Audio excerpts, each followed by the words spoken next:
Assalamualaikum warahmatullahi wabarakatuh. Kita jumpa lagi dengan Bu Nikma dalam pembelajaran teks eksposisi. Anak-anak, bagaimana kabar kalian? Sehat kan? Mudah-mudahan hari ini tetap sehat dan semangat. Nah, anak-anak, sebelum pelajaran dimulai, marilah kita ucapkan doa terlebih dahulu. Kita baca basmalah bersama-sama. Bismillahirrahmanirrahim. Mudah-mudahan dengan bacaan basmalah kalian dapat menerima materi dengan baik dan kemudian bisa mengamalkan dengan baik juga. Baik, anak-anak, teks eksposisi ini adalah terbagi menjadi dua. Nah, pada pertemuan ini adalah Bu Nikma akan menyampaikan materi teks eksposisi bagian pertama. Nah, inilah materinya. Teks eksposisi.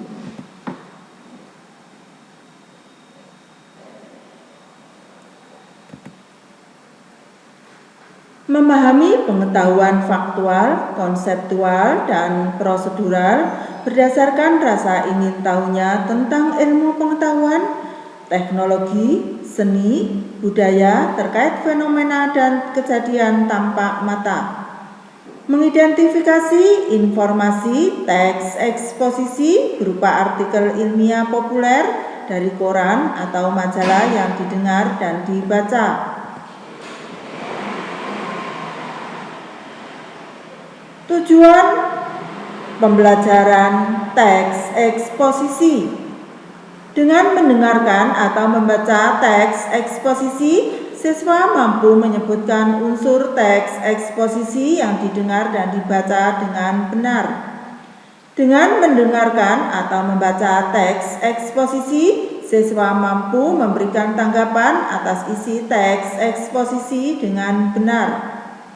Dengan mendengarkan atau membaca teks eksposisi, siswa mampu menuliskan kembali atau meringkas teks eksposisi yang dibaca dan didengar dengan benar.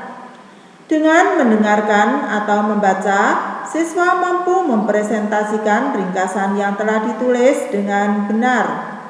Tujuan pembelajaran yang terakhir, yang kelima, dengan mendengarkan atau membaca teks eksposisi, siswa mampu mengungkapkan struktur atau bagian-bagian teks eksposisi yang didengar dan dibaca dengan benar. Teks eksposisi bagian pertama ini mengandung 4 pembahasan. Pertama, pengertian teks eksposisi. 2, unsur-unsur teks eksposisi. Ketiga, pola pengembangan teks eksposisi, dan yang keempat, jenis-jenis paragraf teks eksposisi. Pengertian teks eksposisi. Apa itu teks eksposisi? Adalah sebuah paragraf yang isinya berupa jumlah informasi yang bertujuan untuk menjelaskan atau memberikan pengertian kepada pembaca dengan gaya penulisan yang singkat, padat, dan akurat. Pengertian lain teks eksposisi adalah teks yang menerangkan suatu pokok persoalan yang dapat memperluas wawasan pembaca. Untuk mempertegas masalah yang disampaikan, biasanya dilengkapi dengan gambar dan data statistik. Tujuannya agar pembaca mendapat informasi dan pengetahuan dengan sejelas-jelasnya. Contoh, sementara itu Sri Handayani mengungkapkan anggaran pendidikan yang disiapkan Pemprov NAT dalam anggaran pendapatan dan belanja daerah atau APBD tahun 2002 tergolong besar, yaitu sebesar 1,57 triliun rupiah. Di pihak lain, ia menyoroti kecilnya anggaran yang disiapkan Pemprov NAT untuk masalah ketenaga kerjaan yang hanya 0,1% atau sebesar 2,3 miliar. Nah, contoh ini adalah informasi yang sejelas-jelasnya dengan mencantumkan angka, yaitu 1,57 triliun untuk anggaran pendidikan dan 2,3 miliar untuk masalah ketenaga kerjaan di daerah NAT. Unsur-unsur teks eksposisi ada 2, gagasan dan fakta.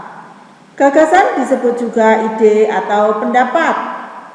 Isinya berupa pernyataan yang mungkin berupa komentar, penilaian, saran, dorongan, atau bujukan.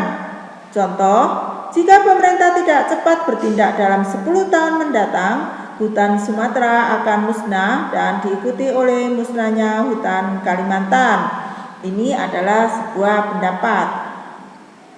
Yang kedua, fakta adalah keadaan atau peristiwa yang merupakan kenyataan sesuatu yang benar-benar ada atau terjadi.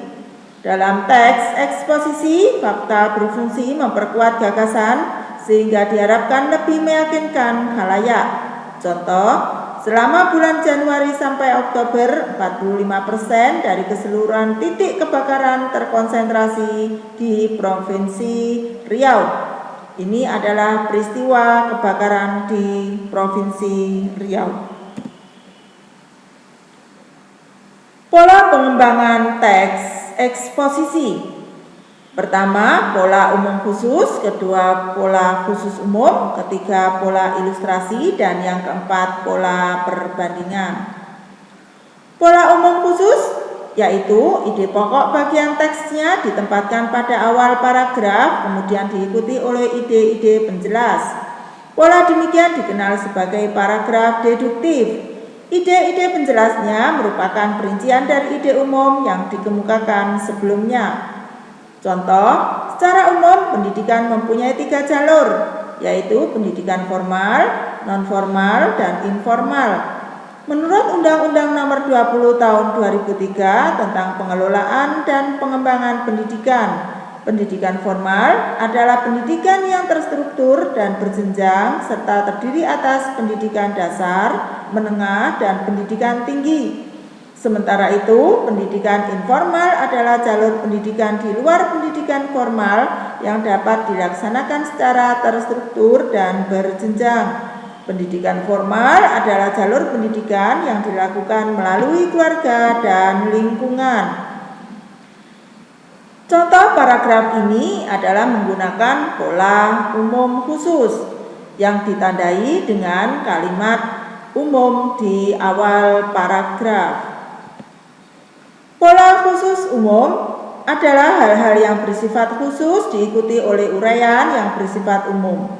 Bagian terakhir dalam bagian teks ini berfungsi sebagai simpulan atau rangkuman dari beberapa pendapat yang dikemukakan sebelumnya. Contoh, belajar sampai tengah malam bahkan tidak tidur bukanlah hal yang baik. Jika hal ini dilakukan karena besoknya ujian, maka akan terjadi adalah rasa ngantuk ketika sedang mengikuti ujian. Maka dari itu, persiapkan diri dan mulailah belajar dari jauh-jauh hari sebelum waktu ujian datang. Kalimat terakhir pada paragraf ini adalah berbentuk umum sehingga disebut pola khusus umum. Pola ilustrasi. Sebuah gagasan yang terlalu umum memerlukan ilustrasi konkret. Ilustrasi tersebut berfungsi untuk membuktikan suatu pendapat. Dalam hal ini, pengalaman pribadi merupakan bahan ilustrasi yang paling efektif dan meyakinkan kebenaran suatu gagasan.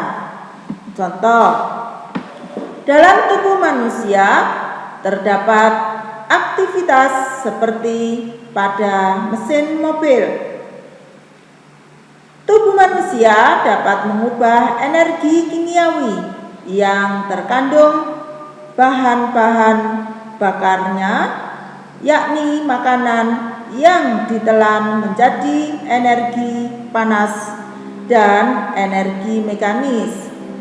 Pola yang keempat, pola perbandingan. Untuk meyakinkan suatu pendapat, kamu dapat melakukan suatu perbandingan. Benda-benda, keadaan, atau yang lain ditentukan perbedaan ataupun kesamaannya berdasarkan aspek tertentu. Dengan demikian, keyakinan pembaca atas gagasan yang kita sampaikan akan lebih kuat.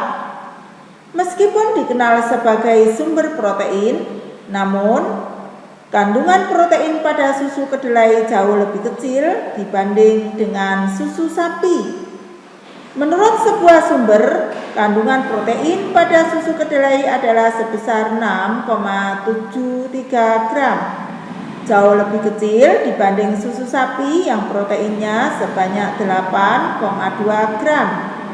Selain itu, beberapa kandungan gizi pada susu kedelai pun masih lebih kecil dibanding susu sapi. Misalnya saja pada kandungan kalori. Kandungan kalori pada susu kedelai adalah sebanyak 79 kalori, sedangkan susu sapi adalah 150 kalori. Meski begitu, susu kedelai ternyata mempunyai kandungan serat yang tidak dimiliki oleh susu sapi. Namun demikian, kandungan serat pada susu kedelai adalah sebanyak 3,18 gram. Nah, pada contoh ini adalah membandingkan antara kandungan protein pada susu kedelai dan protein pada susu sapi yang telah dijelaskan dengan rinci. Jenis-jenis paragraf dalam teks eksposisi berdasarkan letak gagasan utamanya. Pertama, paragraf deduktif, kedua paragraf induktif, dan ketiga paragraf campuran. Apa itu paragraf deduktif? Paragraf deduktif atau induksi merupakan paragraf yang kalimat utamanya terletak di awal paragraf. Contoh, cecak mempunyai pelindungan diri yang unik. Ia mampu mengelabui musuhnya dengan cara memutuskan ekornya. Kemampuan ini disebut autotomi. Pemangsa akan mengira ekor yang putus adalah tubuh cecak sehingga cecak dengan leluasa melarikan diri.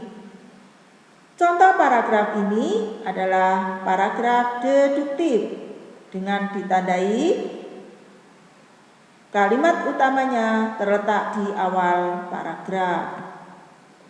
Paragraf kedua, paragraf induktif, yaitu paragraf yang kalimat utamanya terletak di akhir paragraf. Contoh, menjaga kebersihan di sekolah bukan hanya dilakukan petugas kebersihan sekolah saja. Menjaga kebersihan juga harus dilakukan para siswa. Bapak atau ibu guru juga bertanggung jawab untuk menjaga kebersihan sekolah. Karyawan sekolah, mulai tata usaha, kantin, koperasi, satpam, dan sebagainya juga harus sigap menjaga kebersihan sekolah. Semua warga sekolah wajib menjaga kebersihan sekolah. Nah, kalimat utamanya ini adalah terletak di akhir paragraf, yaitu semua warga sekolah wajib menjaga kebersihan sekolah. Yang ketiga, paragraf campuran. Merupakan paragraf yang kalimat utamanya ada di dua bagian, yaitu berada di awal dan di akhir paragraf. Contoh, siswa mesti rajin membaca buku. Dengan rajin membaca buku, pengetahuan siswa akan semakin banyak. Semakin banyak informasi yang diserap siswa, maka dia akan lebih mudah dalam menerima pembelajaran. Dengan banyak membaca, siswa juga kaya kosakata bahasa. Jadi sudah seharusnya sekarang siswa rajin membaca buku. Nah, paragraf ini disebut paragraf campuran karena kalimat utamanya terletak di awal paragraf dan di akhir paragraf. Sekian, terima kasih, sampai jumpa lagi.